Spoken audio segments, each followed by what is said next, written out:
Meyer Lansky, the financial genius of the mob. Lucky Luciano, the ruthless architect of modern organized crime. Alan Dulles, the calculating spy master of the CIA. Frank Costello, the Prime Minister of the Underworld. These men never sat together in the halls of Congress, yet their decisions shaped the very future of America. They moved in silence, building alliances between gangsters, intelligence officers, and businessmen, creating a hidden empire that outlived wars, toppled governments, and controlled billions. This is the story of how criminals, spies, and power brokers merged into one force, the men who truly run America. In the beginning, America appeared to be a land guided by its Constitution, its leaders elected by the people, its destiny shaped by liberty. Yet beneath the surface, something else stirred. A separate current of power was always flowing, invisible to most, but strong enough to direct the tide of the nation. This current was not made up of presidents or senators, but of men who thrived in secrecy, men who dealt not in ideals but in influence, profit, and control. They were the silent architects of decisions that would never be recorded in history books, but whose consequences shaped wars, economies, and societies. Their fingerprints could be found in corporate boardrooms, smoky back alleys, and quiet government offices. They were never supposed to be seen, and yet without them, America would not look the way it does today. As the nation celebrated democracy, these hidden figures mastered the art of shadow rule. They understood that true power was rarely found in speeches or parades. Real power lived in networks of favors, debts, and secrets. A man with a gun could silence one enemy, but a man with information could command an empire. These men thrived on information, on control of money, and on their ability to operate in the blind spots of the law. They created systems so entangled with politics and business that untangling them became impossible. Over time, it was no longer clear where the government ended and the underworld began. The roots of this hidden power stretched far back, even into the early days of the Republic.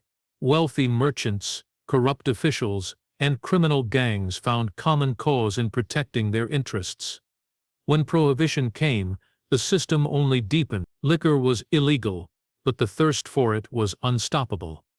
Gangsters built underground networks to supply it, and politicians quietly looked the other way, so long as their campaigns were funded and their pockets lined. The men who controlled these operations learned an important lesson.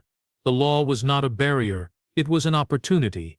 Every ban created a black market, and every black market created fortunes for those bold enough to take them. While the public believed in elections, justice, and the rule of law, another system worked silently beneath. It was a system built on bribes, threats, and handshakes. In the dark, judges could be bought, police could be bent, and businessmen could be turned into silent partners. It was a machine too large to be destroyed, because even those who swore to fight it often found themselves feeding from it. America's bright ideals became the perfect cover for those who wanted to use them as a mask. The true genius of the hidden hand was its ability to remain invisible. The average citizen could never imagine that crime families, intelligence agents, and corporate magnates were part of the same puzzle, yet their interests aligned in ways that served them all. Wars brought contracts. Contracts brought money, and money bought loyalty. This cycle repeated again and again, until the real rulers of the nation no longer needed ballots or headlines to prove their power. They existed behind the curtain, pulling strings so skillfully that the world on stage never noticed. By the time the 20th century began, America's story was already split in two.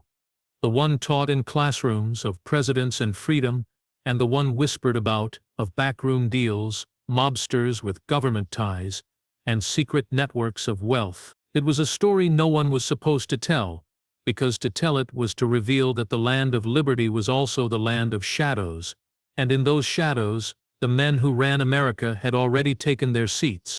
What made these criminal empires different was their vision. They were not content with quick profits or violent robberies. They sought stability, longevity, and influence. They understood that violence alone could not secure power. Only structure could. Syndicates were born, alliances formed, and territories divided with the precision of corporations. The Mafia became not just a group of criminals, but an institution that operated like a parallel government.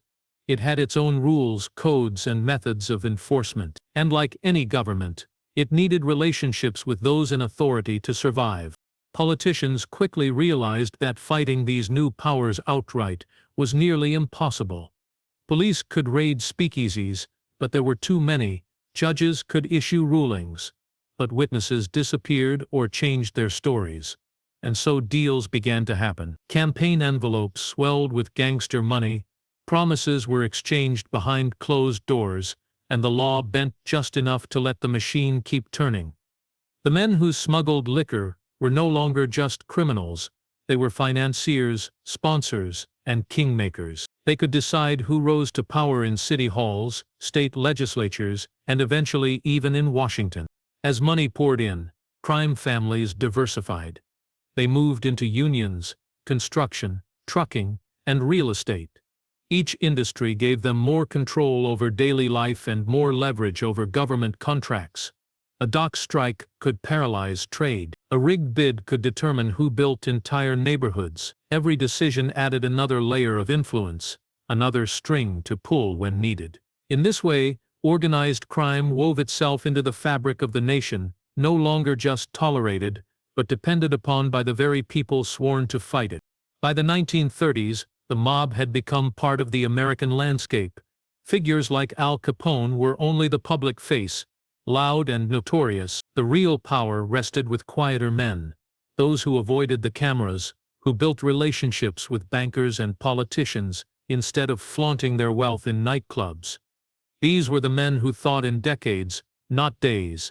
Their vision was not about bootlegging alone. It was about legacy, about creating dynasties that could endure long after Prohibition ended. The end of alcohol bans did not mean the end of their power. On the contrary, it forced them to expand further into legitimate industries, blending criminal wealth with respectable business. By the time Prohibition was repealed, the mob was no longer an outlaw group hiding in the shadows. It had become a parallel empire, deeply connected to the economy and the political system. The lesson had been learned well. Every law creates opportunity, and those bold enough to seize it could rise from street hustlers to kingmakers. The American dream, for them, was not about freedom or justice. It was about control, and they were learning exactly how to take it. When the Second World War erupted, America faced enemies across oceans and fears of sabotage at home. Factories, ports, and shipping lines became lifelines of war, and protecting them was a national priority. But behind the patriotic posters and military planning, another kind of alliance was being formed, one that would forever change the relationship between organized crime and the American government. On the docks of New York, whispers spread of foreign agents ready to cripple supply lines. The U.S. Navy, desperate to secure the waterfront, turned not to politicians or businessmen, but to mob bosses. In exchange for leniency and protection, the Mafia agreed to keep the ports safe, to ensure that no foreign saboteurs could interfere with the war effort. For the first time, organized crime was not just tolerated, it was enlisted. This cooperation was not simply about securing one harbor. It was a test, and the results were undeniable. The gangsters delivered. Workers who might have struck during crucial months suddenly kept quiet. Dockyards that had been chaotic became disciplined. Ships sailed without delays. The Navy learned that criminals could accomplish tasks with speed and efficiency that official channels could not. In return, gang leaders gained more than money. They gained leverage. The government that once branded them as enemies now owed them favors. This quiet partnership would not end with the war. It would only grow stronger. At the same time, America's intelligence community was beginning to take shape. Agencies needed informants, fixers, and connections in places where official agents could never go. Who better than the Underworld, already skilled in smuggling, secrecy, and violence? Whether moving weapons through black markets or gathering intelligence in foreign ports, criminals provided access to networks that no government official could enter. War blurred the lines between patriotism and profit. What mattered was results, not legality. For the intelligence officers who worked with them, the arrangement was equally seductive. Covert operations required funding that Congress would never approve, and criminals had endless cash streams. Missions that needed plausible deniability required actors outside official government channels, and the mob fit the role perfectly. The bond between spies and syndicates was not just a wartime necessity, it was the birth of a long-term alliance. When victory came in 1945, the world celebrated peace, but in America a darker seed had been planted.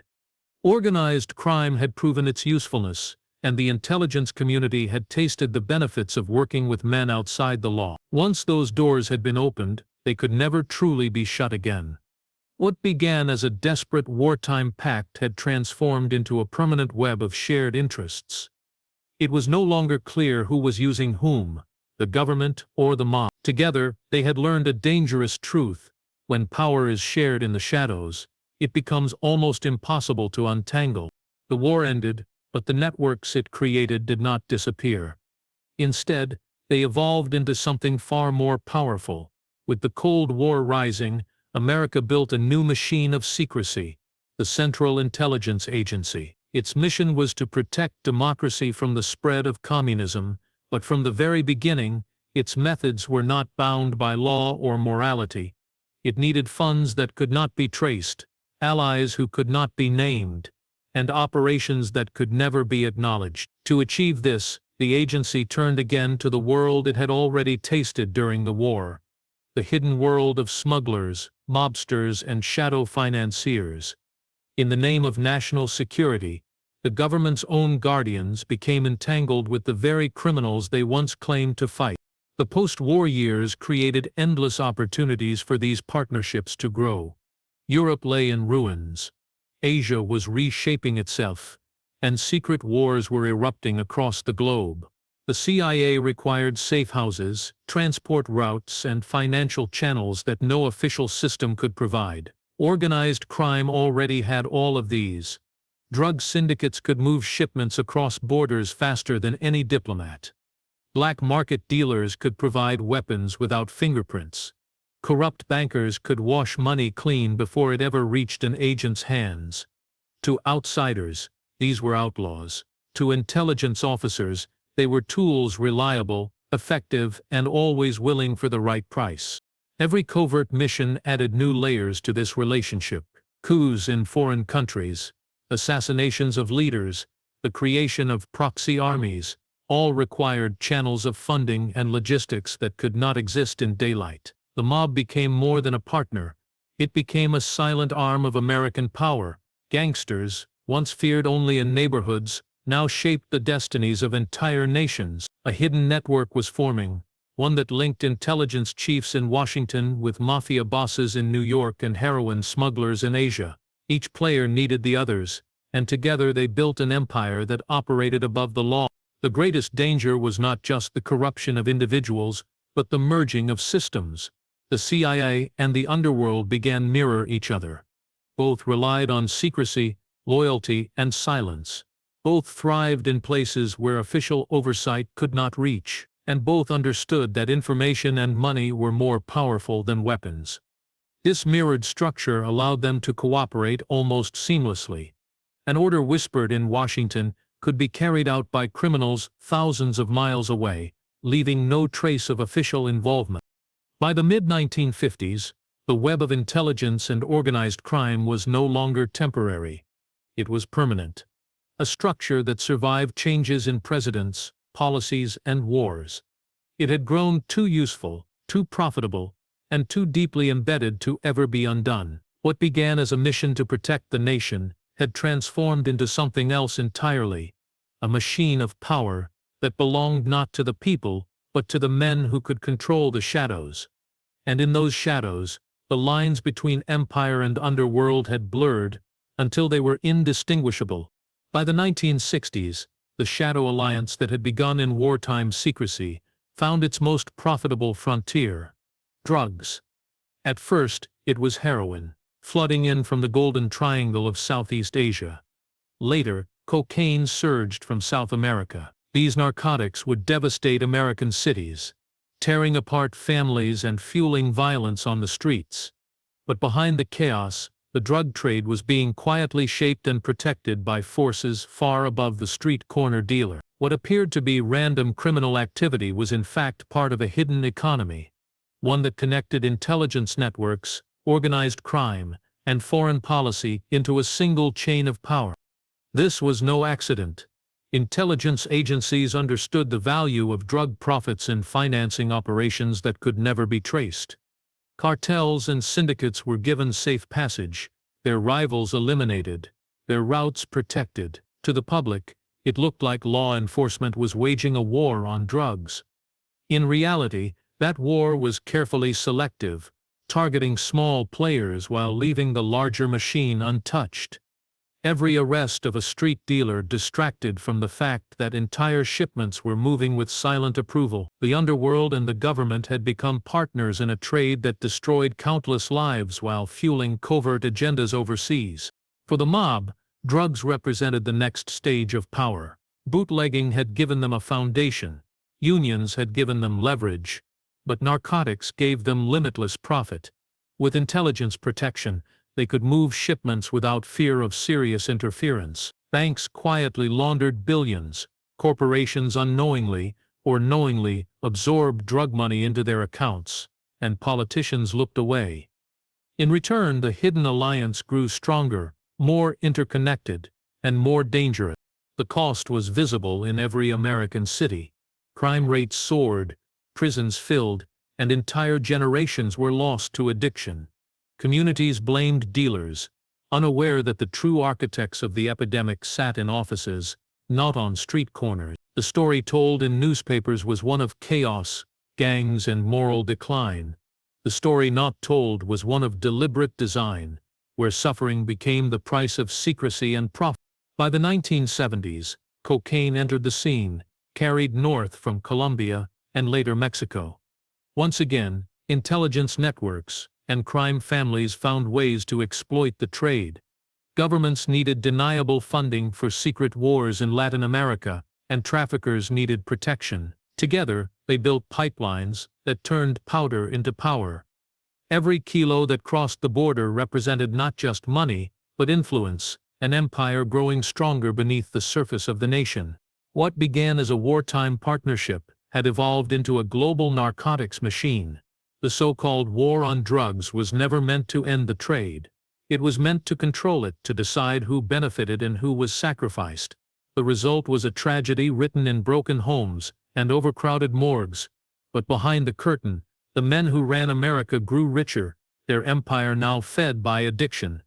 By the 1980s, the underworld no longer looked like a shadowy figure in a fedora or a mob boss holding court in a smoky backroom. Its face had changed, and it wore expensive suits, silk ties, and polished shoes. Crime had matured, shedding its rough edges and disguising itself beneath the clean lines of corporate America. The billions made from narcotics, gambling, and smuggling needed to be cleaned, and laundering money through businesses became the perfect disguise. The same cash that once paid for illegal shipments now flowed into banks, skyscrapers, and multinational corporations.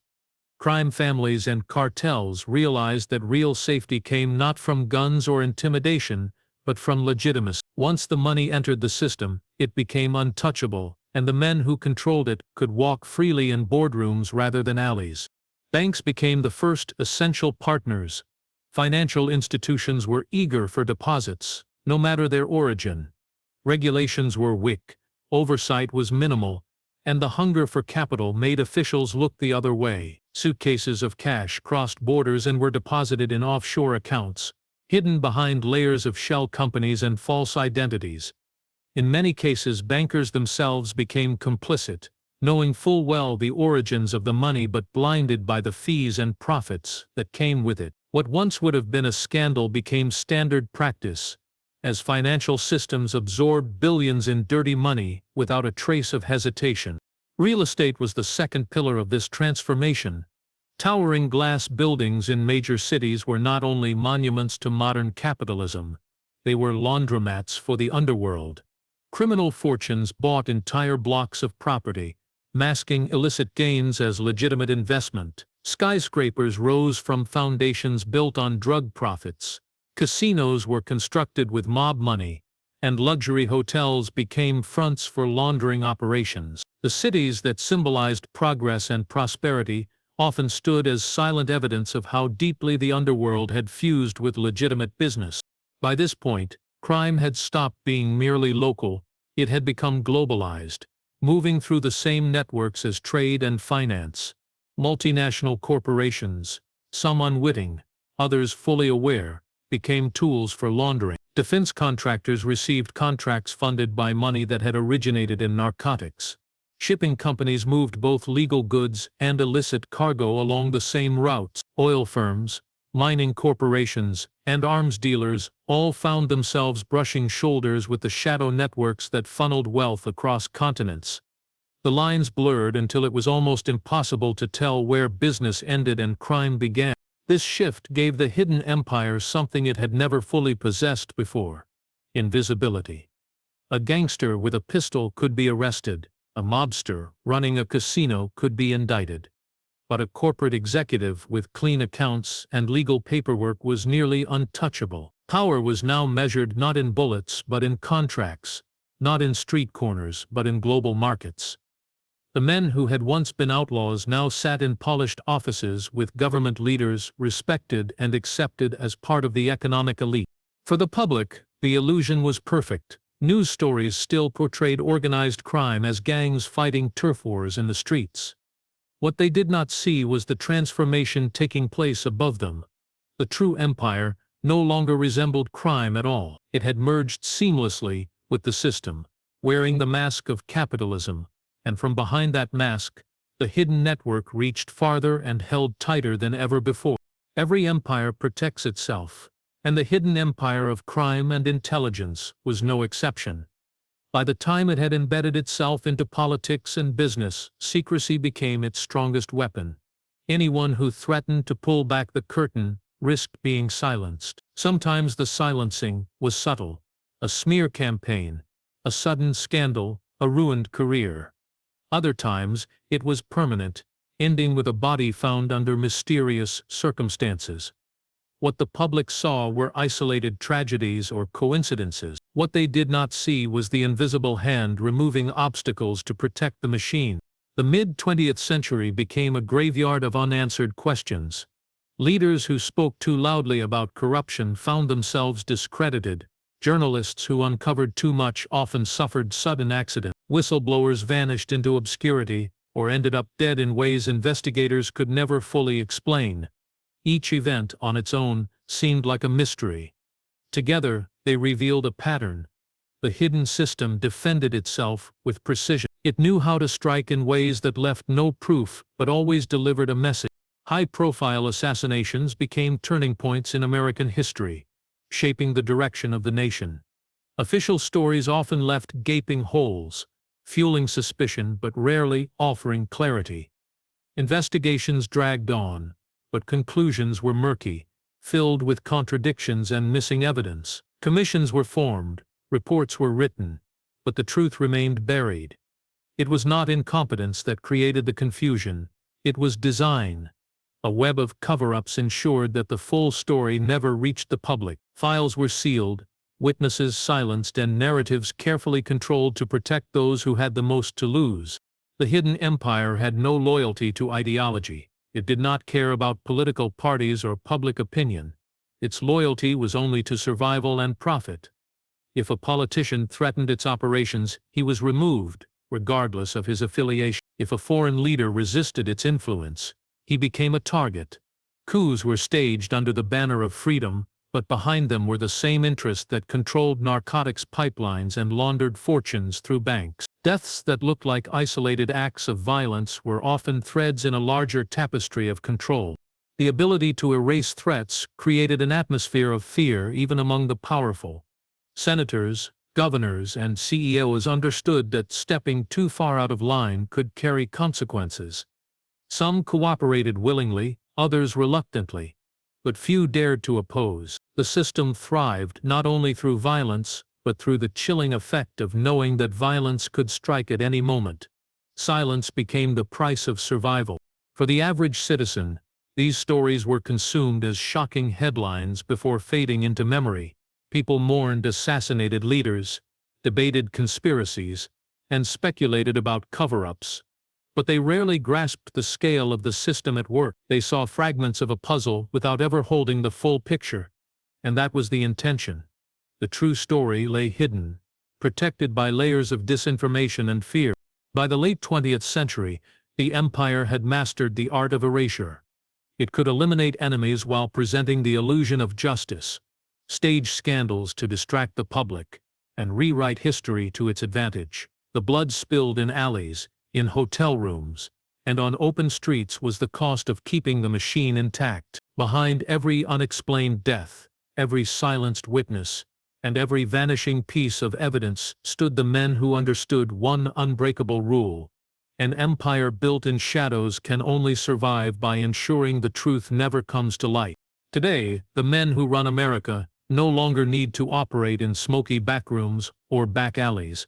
Their empire has matured, blending seamlessly with the modern world. Instead of bootleggers and mobsters, the faces of power now belong to bankers, corporate executives, intelligence chiefs, and political strategists. The methods have changed, but the system remains the same. Control is still the goal, only now it is exercised through financial markets, digital surveillance, global trade, and carefully crafted policies. The machinery of influence has grown so vast and so refined that most people never notice it working around them. Wars are still fought, but the weapons have shifted. Economic sanctions replace armies, cyber operations replace assassins, and debt replaces bullets. The hidden empire has learned that domination no longer requires occupation, it requires control of resources, markets, and information. Entire nations can be bent to will without a single shot fired. Their leaders pressured through economic leverage or quietly removed when they resist. The same logic that once guided street-level rackets now governs international strategy. Where crime families once extorted small businesses, global institutions now dictate terms to entire countries.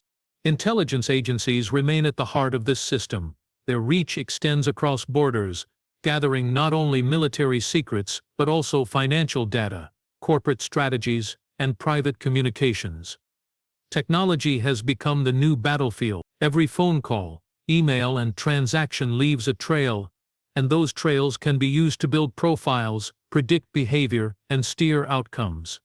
Surveillance is no longer aimed only at enemies abroad, but at citizens at home, ensuring that dissent never grows strong enough to threaten the structure. What once required intimidation can now be achieved through algorithms and hidden monitoring. Money still fuels the machine, but it flows in ways far more sophisticated than ever before. Offshore banking havens shelter fortunes too large to trace, while multinational corporations act as shields for hidden ownership. The billions generated by narcotics, arms deals, and covert operations are disguised within legitimate investments. Hedge funds, real estate portfolios, and technological startups all become vessels for wealth that no regulator can fully untangle. To the public, these are symbols of progress and innovation. In reality, they are pieces of a network designed to protect and multiply the fortunes of the hidden empire. The most chilling transformation is how accepted it has all become. Unlike the mob bosses of the past, who could be vilified in newspapers, today's power brokers are celebrated as visionaries and leaders. Their foundations donate to charities. Their names appear on university buildings. Their companies sponsor cultural events. Respectability masks the shadows beneath. The empire has not only hidden itself, it has woven itself into the fabric of daily life. People admire the very institutions that quietly strip them of choice, independence, and truth. And so the cycle continues. What began with smuggled liquor and wartime pacts has grown into a global structure of domination. The empire does not need to announce itself because it is everywhere, in the price of oil, in the reach of technology, in the endless wars fought under shifting banners. It cannot be voted out, because it was never elected. It cannot be prosecuted, because it wears the armor of legitimacy. The men who run America no longer need to stand in shadows, they stand in plain sight, disguised as progress, steering the world toward a future designed only for themselves.